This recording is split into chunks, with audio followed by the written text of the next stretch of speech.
Eye-opener. Dipping our toes into socialism. Here's an idea for a way to try socialism. This can be done as a pilot program in various neighborhoods and scaled up for cities, counties, states, and even nations. It's a simple tool exchange, a brick and mortar establishment that would function much like a library. Instead of checking out books for a certain amount of time, members would check out tools. While this may not be good for tool manufacturers, this is a model to which humanity will be forced into as artificial intelligence eliminates more blue and white collar jobs. As a means to offset the necessity to buy tools, a tool exchange would save individuals and communities money that could be put to other uses. The savings would come from the lack of a need to buy and store screwdrivers, hammers, lawnmowers, saws, edgers, hedgers, and more. Think about the number of screwdrivers you have in your garage and how long they sit there, not being used. Of course, something like a screwdriver might be something that you use quite often, and perhaps you would want one on hand in case of an emergency. How often do you mow your lawn or cut wood? Both of these activities are usually planned out or on a set schedule. Wouldn't it make sense not to have to spend hundreds of dollars on the tools necessary for those activities? Might it not be better to reserve a lawnmower for a couple hours every 2 weeks? Wouldn't this clear up space in your garage? The same goes for every electric saw and drill you have displayed on some pegboard. Don't have time to go to the tool exchange? Why couldn't it be delivered by the exchange? Imagine the savings that could be realized if you didn't have to buy all of your tools, especially when it's a tool you seldom use or only use one time. This exchange could be operated and maintained as a co-op where a neighborhood manages the distribution of tools, or you could hire an impartial third party to run it. Or you could swap one of your neighbors for someone in another neighborhood to run it to eliminate any bias or animosity that may exist among certain neighbors.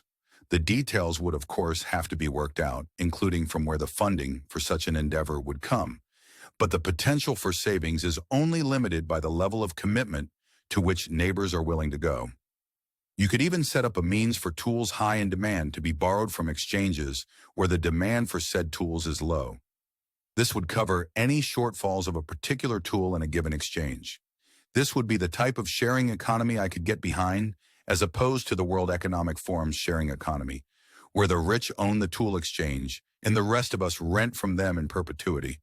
Of course, I have other ideas in which the majority can work together to stifle the elite's desire to own everything and rent it all out to the rest of us. The World Economic Forum's motto, after all, is, "You will own nothing and be happy," not "we will own nothing and be happy." Do you hear the difference? For more ideas to help the masses, just keep checking to this blog.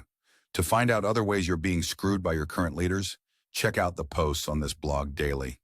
Learn about the biggest and worst issues that America and its people face today. You can also check into this blog daily to hear about those issues that America and its people will face in the near and distant future. If, however, you would like to discover possible solutions to either mitigate the worst impacts of these issues or solutions to avoid them altogether, keep listening. The problems we face are not as complicated as so many leaders and news reports claim. They are man-made and are only claimed as complicated so those who are responsible can maintain control. For example, there is a persistent argument that moving government is like turning a cruise ship around. It is supposedly a long process that can only be achieved incrementally. While this may be true for laws and policies that benefit the majority of Americans, it does not seem to be so for that smallest of American minorities. When one examines the policies and laws that benefit that minority known as the elite or the rich, the speed at which those laws are passed is exponentially faster.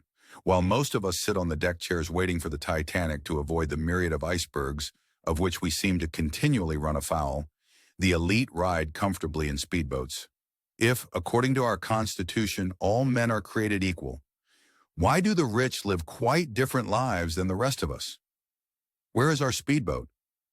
In 2018, Chris Osman wrote a book highlighting the problems humanity would face if more power, wealth, and control were funneled to a small group of individuals, groups, or organizations. In that book, Mr. Osman provided solutions, from himself and others, to the inevitable problems we would all face. In it, he also provided a means for the public to analyze, compare, and contrast the words and deeds of those we've chosen to follow against our real-world experiences. To this end, Mr. Osman provides the means for readers to disseminate information as provided by their news sources of choice, their elected officials, and any other authority they choose to follow. The book, titled Solutions, Enough Complaining.